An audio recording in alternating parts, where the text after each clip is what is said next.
John F. Kennedy said it best. He said, our task is not to fix the blame for the past. It's to fix the course for the future. So see, if people are complaining, it's not helping, is it? Hi, everyone. Welcome to the Scale It Method, where we teach you how to reach the next level in your business, build your dream team, and scale beyond 8 figures. Too many business owners are stuck trying to do everything themselves, and their businesses are suffering as a result. And I don't want you to be one of those people. I'm Allison Maslan, and my company, Pinnacle Global Network, has helped thousands of business owners scale their companies using our framework, the Scale It Method. All business owners face similar challenges when it comes to growth. So on this podcast, we are delivering the tactics, the experts that you need to finally scale your company, reach your dreams, scale your team, and have an amazing life. So talk about experts today. One of my favorite people and a dear friend. I have Sam Horn, and she is the CEO of the Intrigue Agency, a positioning messaging consultancy, which helps people design and deliver TEDx talks, keynotes, funding pitches, and one-of-a-kind brands. She is also the CEO of Tung Fu Training Institute, a trademark communication skills approach that teaches how to give and get respect at work, at home, online, in public. We're going to talk about some of that today. Words matter, right? And Sam is the expert with words. We have actually had her present for Pinnacle Global Network a few times. She is seriously a favorite of our members. She has authored 10 books from major publishers, including Tung Fu, Pop, Take the Bully by the Horns, Someday is Not a Day in the Week. I love that book. And Washington Post bestseller, Got Your Attention. Her newest book, Talking on Eggshells, which we're going to talk about today, received a glowing Publishers Weekly review and endorsements from Marie Forleo, Jack Canfield, Lynn Twist, JJ Version, and the Whole Foods founder, John Mackey, who calls the book the course correct for today's cancel culture. Sam's work's been featured in dozens of publications, including New York Times, Forbes, Reader's Digest, on and on and on. She's been on every major network, and she has spoken for over 500,000 people worldwide, and her books have been published in 17 languages. Holy cow. Wow, wow, wow. She is one of the most interesting women I've ever met. And let's dive in. Sam, welcome to the Scale It Method podcast. Thanks so much, Allison. I've really been looking forward to sharing some stories and insights with your community.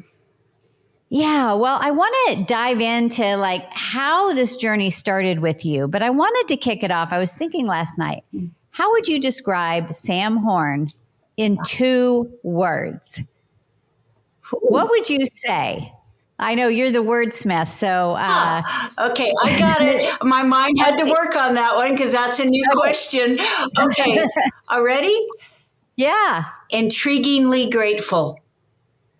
Ooh, I love that. You know what? That is so you. I love that. And you know, you have this air of gratitude about you, and you have such a way with words. And I want to dive into that today.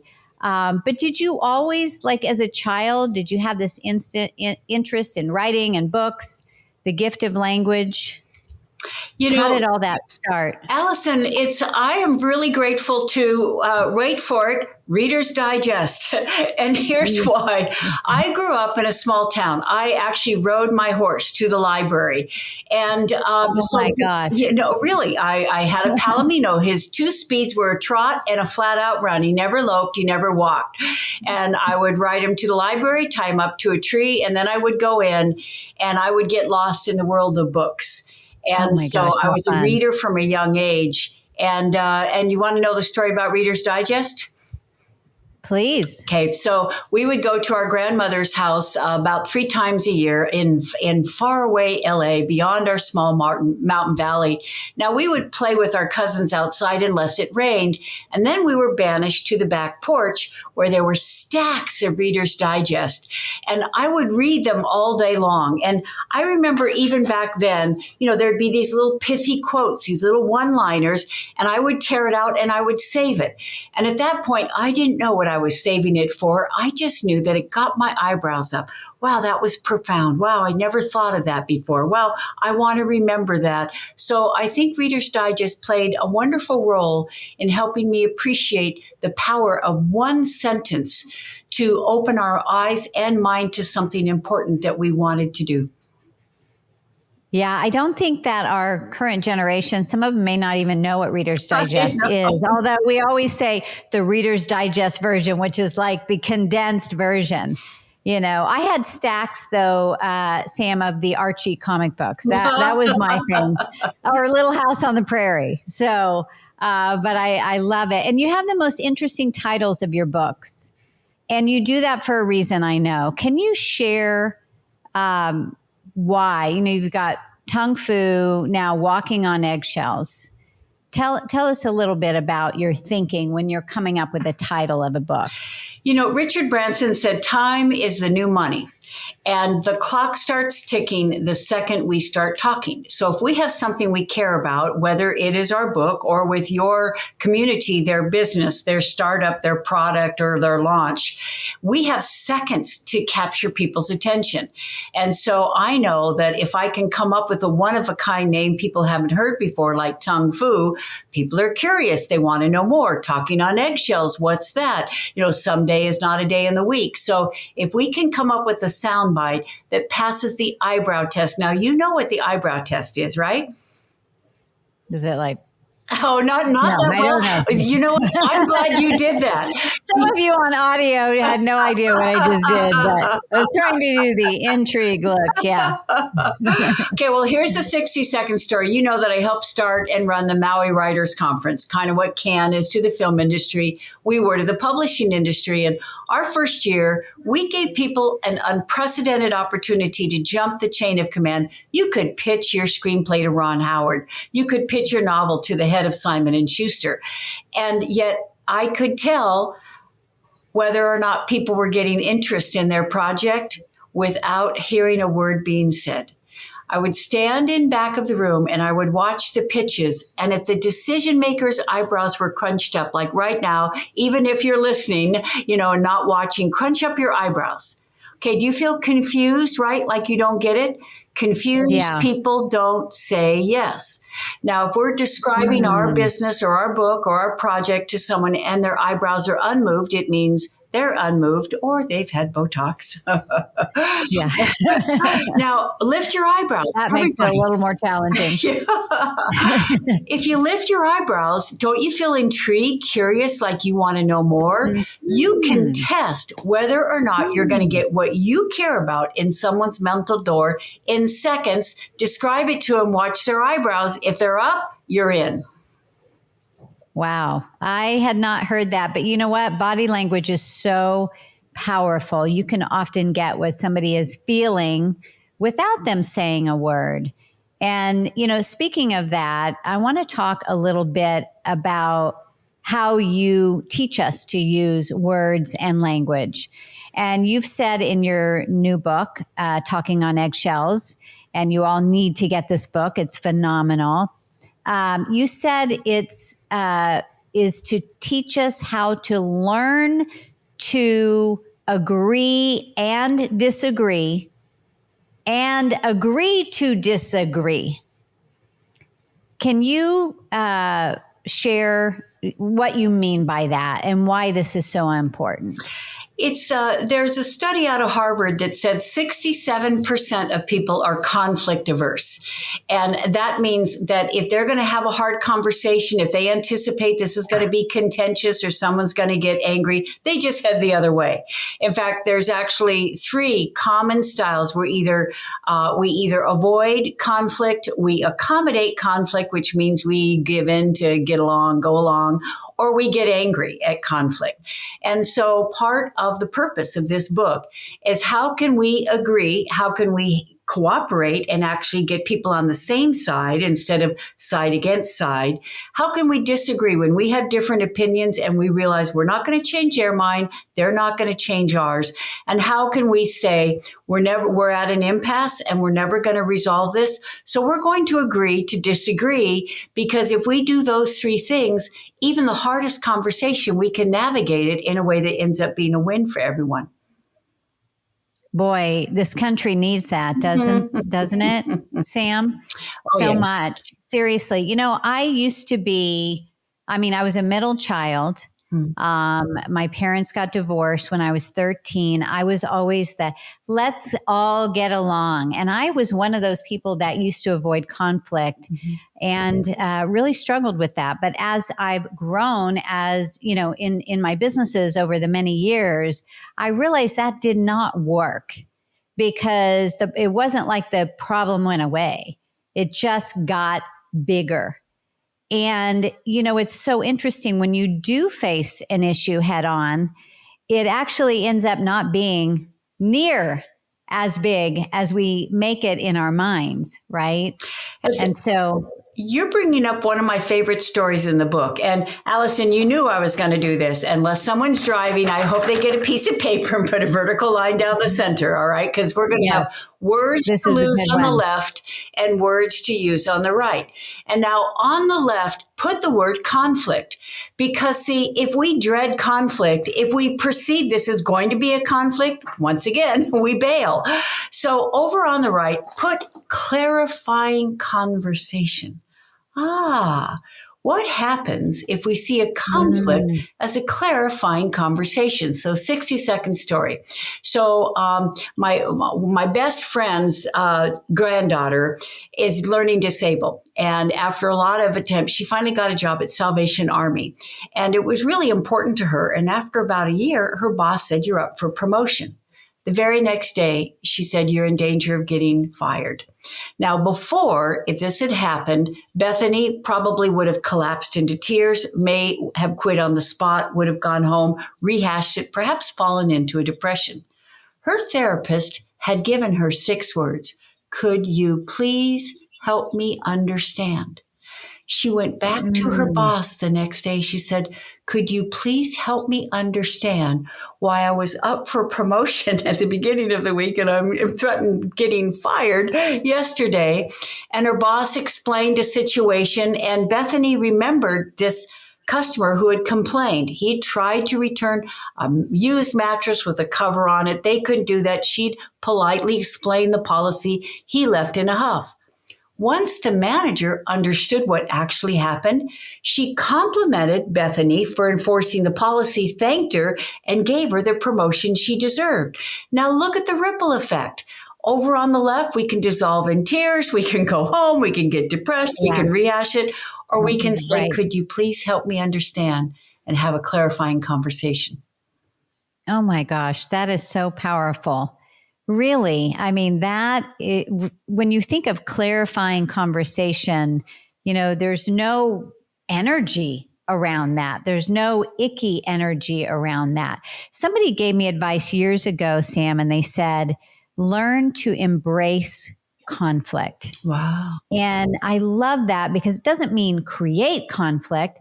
It means to just really be okay with it, because it can turn into a beautiful thing, like the situation that you shared here.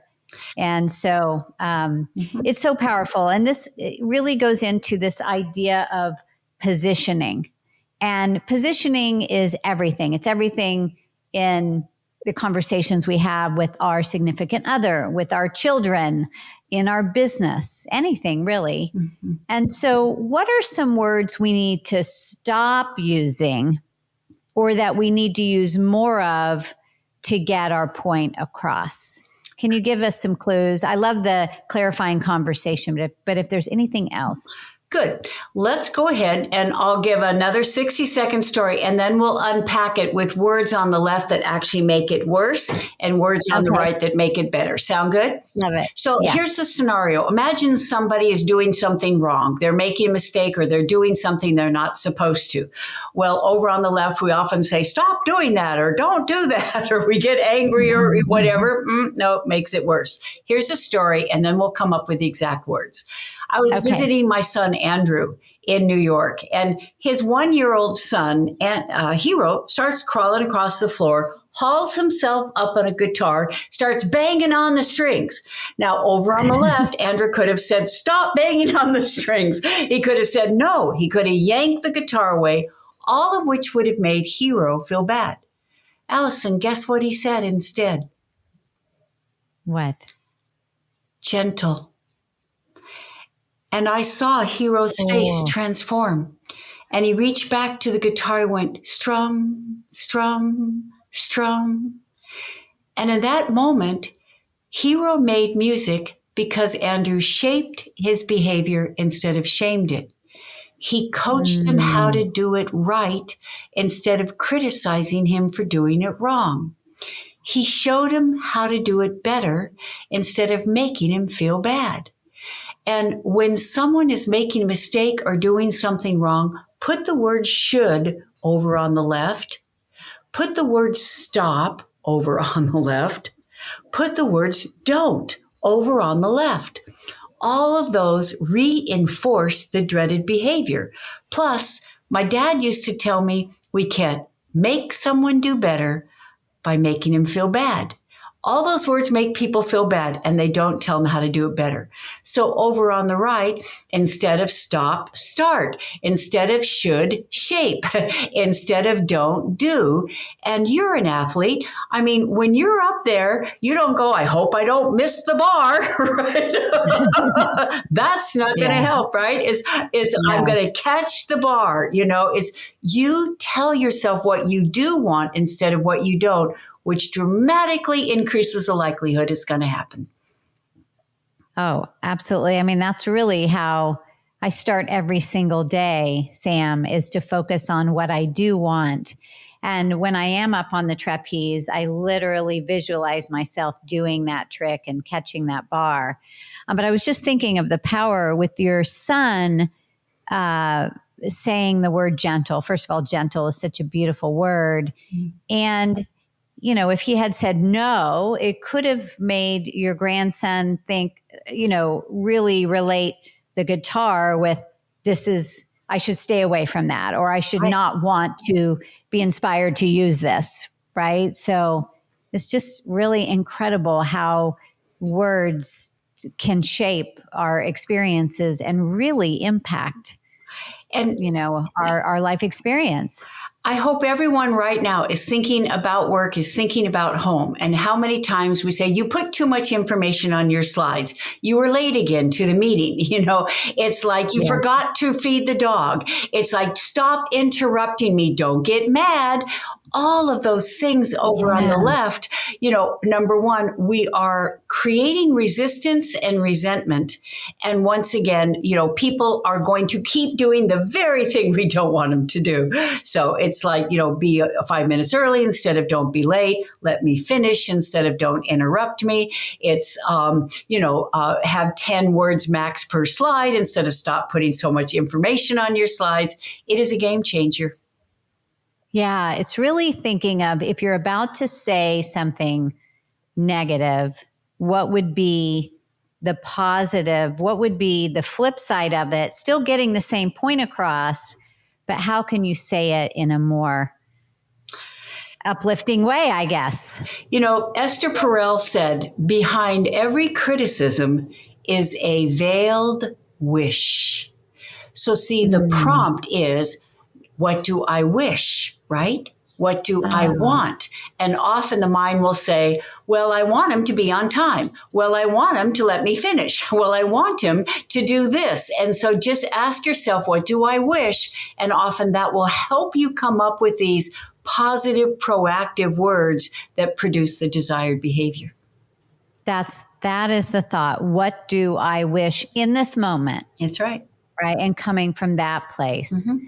Now, you've said that when someone's complaining, you should not explain yourself. So can you explain that? You bet. So if you're taking notes, put on the left, if people complain, don't explain. Because when we explain, we think that people will understand and they'll forgive us.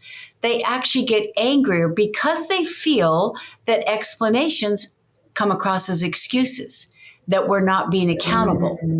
So over on the right, put the A train. When people complain, don't explain. Take the A train. A for agree, A for apologize, A for act. You're right. Someone says, you were supposed to be here an hour ago. Don't blame me. I've been stuck in traffic. How was I supposed to know this? I didn't know if you'd forgotten. Get off my case. It was out. See the rabbit hole. When we explain, we actually end up in an argument.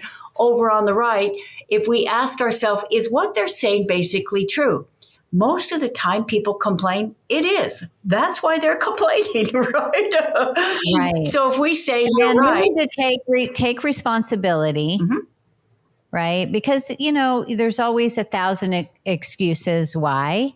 And they're expressing their feelings. And when you're explaining, you're basically disregarding their complaint or their feelings. But what about if someone's always complaining? What about, well, first of all, you try to avoid being around those people, but let's just say it's someone in your family that's always complaining. Yeah.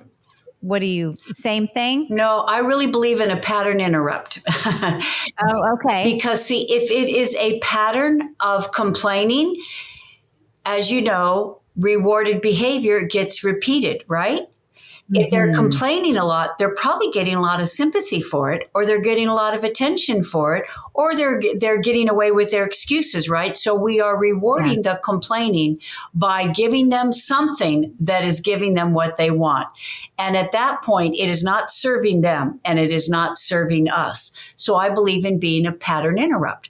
And you're an athlete in team sports like basketball. What does a referee do if everyone's getting into a fracas and he or she wants to stop it? What's the referee do with his or her hands?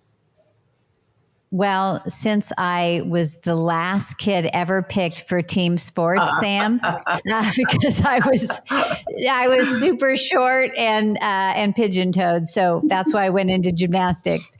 But I think, what do you do? Blow the whistle, time out? Time out. It's okay. And what you can do is, if people are arguing or constantly complaining, if we try to talk over them, often they get louder. The voice of reason gets drowned out in the commotion. If instead we say, hey, time out. We actually make a T with our hands, or we hold our hand up like a policeman would. Because when you make a gesture like this, often people will stop, especially if we say their name, it will cause a pause. And then you say something like, let's not do this. We could go back and forth, for the rest of the afternoon about who dropped the ball on this, or enough. We've been talking about this for the past half hour and it won't change anything. Instead, and then, John F. Kennedy said it best. He said, our task is not to fix the blame for the past.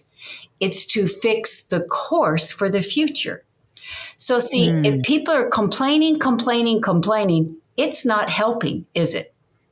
No. That's right. No, and it's just rehashing, and it keeps you stuck. It does. Right? And if people are taking notes, write this down. Complaining serves no good purpose, right? Because as you said, we're going on and on about how unfair this was, and I can't believe she said that, and this, they said that, no. It's like pattern interrupt. All right, how are we going to prevent this from happening again? What are we going to say to this person so that they change their behavior? How are we going to handle this more effectively in the future? Now that serves a good purpose when we're finding solutions instead of finding fault. Yeah. It's interesting because I have a relationship with somebody, I'm not going to mention who it is, that is often a complaining person.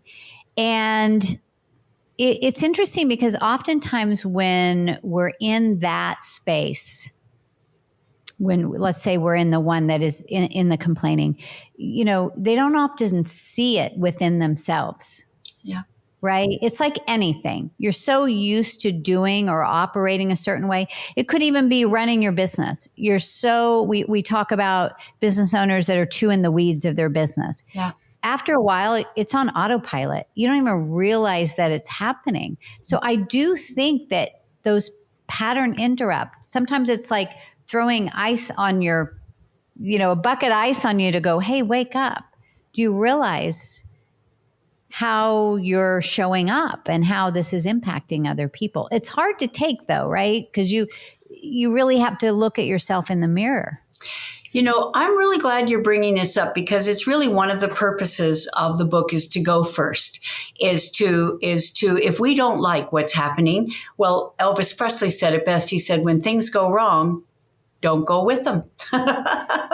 Yeah. Right. I love and that. instead of passively, being annoyed by someone's behavior or avoiding them, because that's what often happens. If someone is a constant complainer, if someone does that, after a while, we just don't want to spend much time with them. So see, This isn't serving them. It's not serving anyone. Why not do them the favor of diplomatically bringing this to their attention and changing a habit in a way that helps hold them accountable for being a person that people want to be around? I actually think we're serving them instead of sabotaging them by just suffering in silence or choosing not to hang out with them anymore. Yeah, that's powerful. And is it the same thing if someone's angry? And, you don't want to get pulled into their anger. Let's say it took you by surprise. Mm-hmm.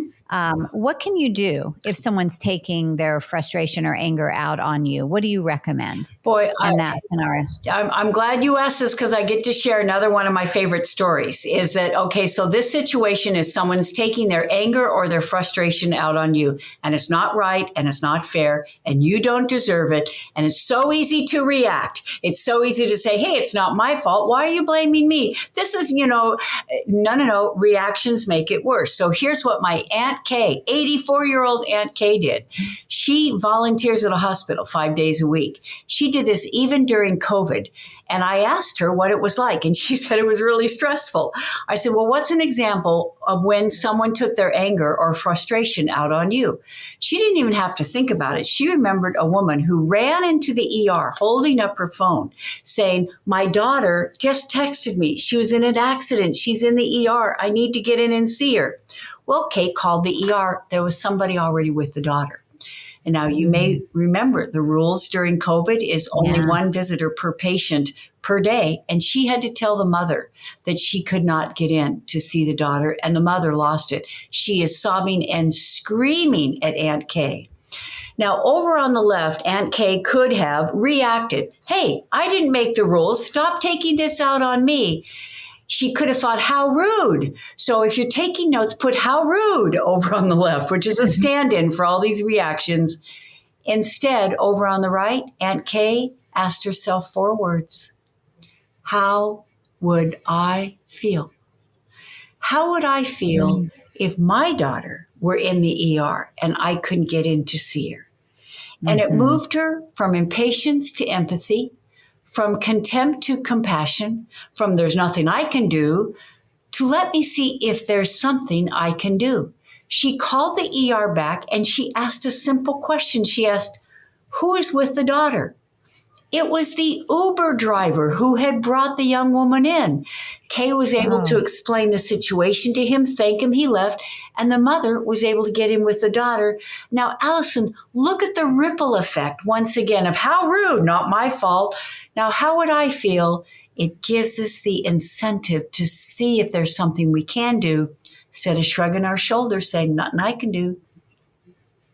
Well, she shifted, right? So she shifted from probably feeling, confronted, and then to getting into her heart space to shift how she would react. And I think there, it's taking that pause, right? Because if you're going to shift, initially you might have the stuff on the left come up in your mind. But would you say you need to take a pause so you can shift to these more enlightening, inspiring words on the right? In a way you're quoting Viktor Frankl, and Viktor Frankl, of course, was in a German concentration camp and wrote the book Man's Search for Meaning, which Library of Congress said is one of the 10 most important books ever written. And he said that between an incident and your reaction is a pause. And what you do in the pause will now I'm paraphrasing. He said the first part, I'm saying the second part. The quality of your life depends on what you do in the pause. And Allison, you have just captured the whole quintessence of this book. And it's why I do the words and reactions on the left and words and responses on the right, because something goes wrong. People complain. People accuse us of something that's not true, though. React, pause. And if we choose to do something on the right, it will help things go better. We'll feel better about ourselves, and the person will often feel better at us, all because, just as you said, we choose to take a moment. We choose to ask ourselves what's going to help instead of hurt, and we do that instead. Wow. I love that. I love all of this, Sam. It really is,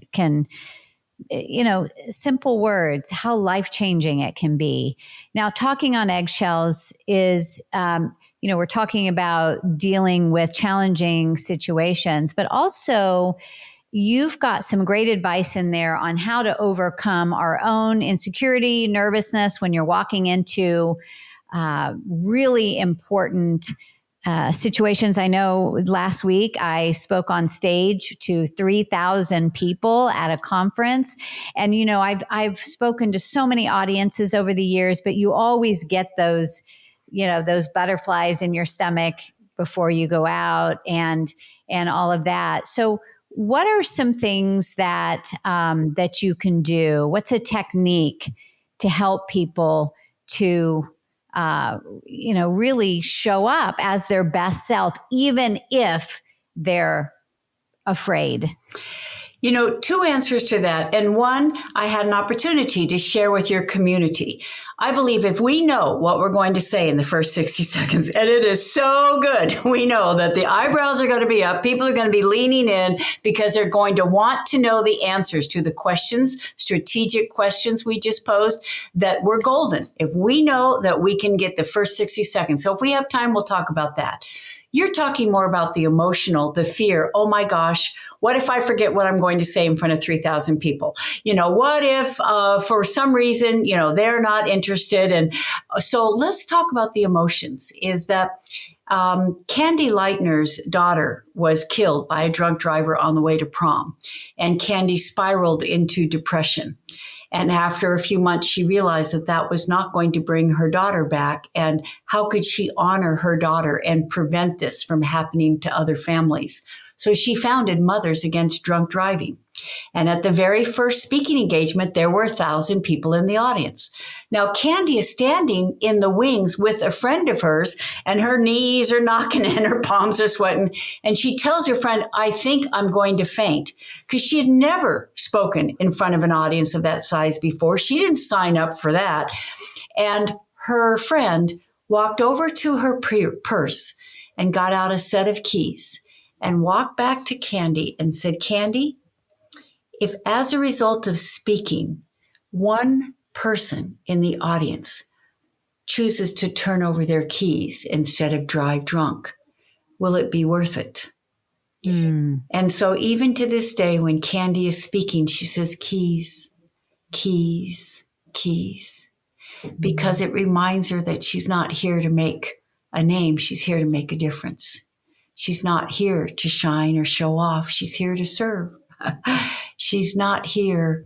And so do you see how Do you have a mantra that you use to center yourself in how grateful you are for this opportunity and how you are going to step into it with gratitude instead of cower in fear? What's your mantra?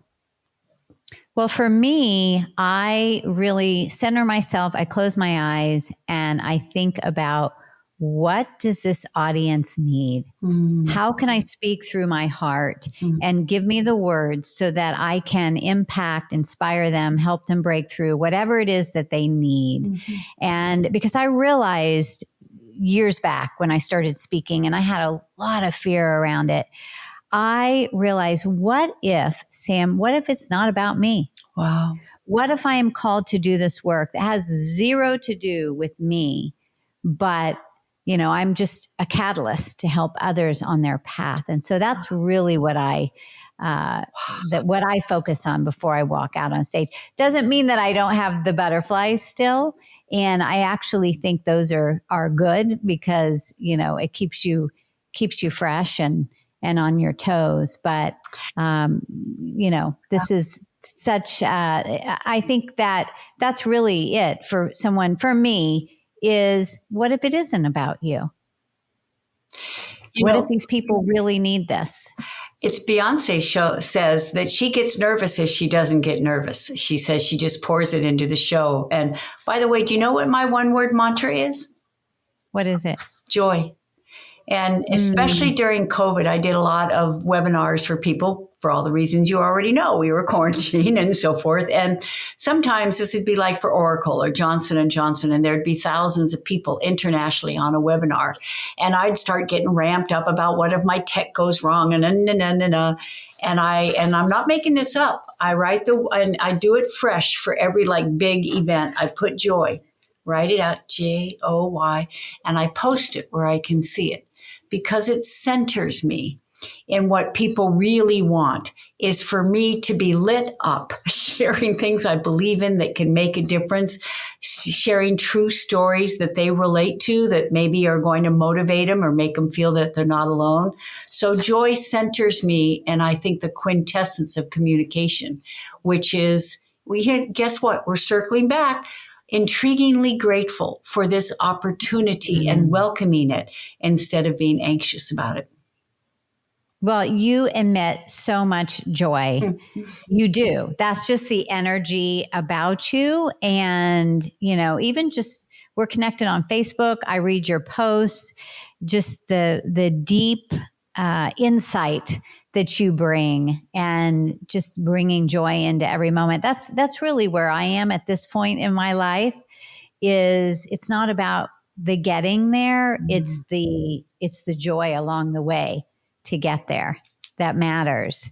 And so I love all that you're sharing today. And, for those of you that are listening, you're probably thinking, wow, she knows so many quotes. And I'll just tell you, you don't know the nth of it, because Sam I'm like, how do you even remember all of these quotes? And so how did you become so enamored with quotes? And I would love to know, what are your 2 top favorite quotes of all time? Ooh. Okay. Well, I'm very grateful to my dad for planting the seed about the power and the importance of quotes. Is that we talked about growing up in a small town. So when I was selected valedictorian for my school, it was a big deal, small town. So I prepared my little homily, my little bird leaving the nest speech, and I gave it to my dad. And he ran FFA, Future Farmers of America, for the state of California. And they really know a lot about public speaking. And so I valued his opinion, and I gave him my talk, and he listened, and then he said, "It's an okay talk." He said, "You just didn't say anything I hadn't heard before." Now, he wasn't being mean. He knew I wanted honest feedback. And I said, but Dad, there's nothing new under the sun. And he said, "Of course there is." He said, "Do you know what the definition of original is? If people haven't heard it before, it's original." And I realized that if we're going to ask people for their valuable time, we have a responsibility to introduce something they haven't heard before. And I think with attribution, I really believe in giving credit where credit belongs, right? So if Mother Teresa says the world is full of good people, if you can't find one, be one, right? So see, when I see a quote like that, I immediately think, all right, where am I going to use it? Because memory is tied with attention and intention. So it got my attention. Now I have intention about where I'm going to use it. And then just like a jazz piano player would riff off chords to make new music, I riff off quotes to make new ideas. So it's like when we say a quote like that, we think, all right, think about at work. Who is a good person at work? Who is someone you respect? Who is someone who acts in integrity? Or are you working a place where there's no one like that? Well, then I guess you've got to be it, right? So another one is Joyce Meyer said, life may give you a cactus. You don't have to sit on it. So see, a lot of talking on eggshells is life is giving us a cactus, right? It's giving someone who's complaining or someone. And we don't have to sit on it though. And here are proactive things that we can do to handle it with grace and with forward progress so that we don't just sit and complain. You want to know my favorite quote of all of them? Yes. What is that? I'm very grateful to my college philosophy professor because we walked into class and he said, we're going to study Socrates and Aristotle and Plato. But first, you're going to come up with your philosophy. That was our assignment for the first week, is to, under 100 words, come up with a philosophy, our purpose for life. And I came up with it decades ago, and it's still my purpose for life and my favorite, my favorite quote. Ready? Yes. My purpose is to make as positive difference for as many people as possible while maintaining a happy, healthy lifestyle with friends and family. That's it. Oh, that's beautiful. See, it's the best. That's beautiful. I mean, if you think about it, Sam, a quote, I just had this download while we were talking, is that quotes really are a gift from all of these people that are alive or have passed on. They're little bites of insight, right? Yes. And they're gifts. Yes. And I was thinking my favorite quote, and then I was thinking, what is my quote? But my favorite quote is by Henry David Thoreau. It's all good things are wild and free. Wow. I just love that. All good things are wild and free. And that must have come to him while he was on Walden Pond, where he used to go and write. And then a quote I came up with years ago, and I still say it. I say it at the end of my podcasts when I teach, is make decisions from where you're going, not from where you're at. Wow. And it really kind of sums up, so many things, is, focusing on your vision as if you're there already, instead of just embracing the cactus maybe that's in front of you, right? So anyway, this is so fun. Now, you help people with positioning, TED Talks, writing books, branding. What are you most, besides this new book, Talking on Eggshells, which you all need to go out and get or order on Amazon, what are you most excited about these days? This is in alignment with what you and I have been talking about, Allison, is that I am at a stage in my career where I get to really work with smart and talented people, and they're kind of thinking about their legacy, whether it is a book, whether it's a TEDx talk, South by Southwest talk, UN talk. And what I love doing is diving deep and finding out what is their one-of-a-kind message. No platitudes, no cliches, right? It's like you have learned something throughout your career, or you have experienced something, or you are crystal clear about something. And it sums up your life epiphany. And Pablo Picasso said, the purpose of life is to find your gifts. The meaning is to give them away. So what I love is helping people crystallize and articulate that. All right, what is the gift of their life that they've learned the hard way that they want to pass along? Now, how can we put that in a book? How can we put that in a TEDx talk? It's like an intellectual Disneyland, Allison. And you're so great at seeing that because we don't often see it in ourselves. We may have the gift, but we can take it for granted, where you're so good to really observe that and then turn it into something that people can really embrace. So thank you for that. Now, how can people reach you? It's real easy. It's my website is samhorn.com, and my TEDx talks are there, and my blogs are on there, and yes, there are some quotes there as well, and consulting information, etc.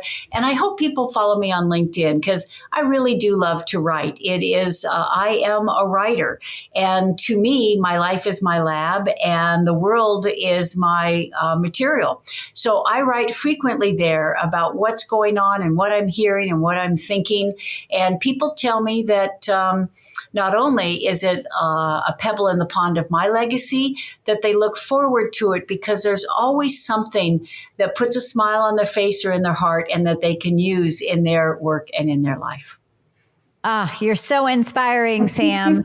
Truly, this has been one of my favorite podcasts of all time. Any last words of advice that you want to leave everybody with? You know, you started off by asking for 2 words that describe me. And so here is a surprise, surprise, a quote, Allison. And it captures also what I think you're doing, what I'm doing, what I think you help people in your community do. Katharine Graham of the Washington Post said, to do what you love and feel that it matters, how could anything be more fun? The only thing more fun is to do what you love, feel that it matters, and get to do it with people you enjoy and respect. That's what we get to do, huh?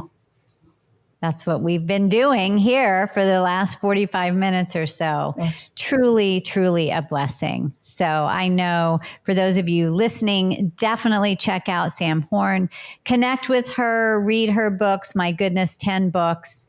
And I'm sure there's a lot more books in there. So excited for the future of all that you're going to create, Sam. Thank you for being with us on the Scale It Method podcast today.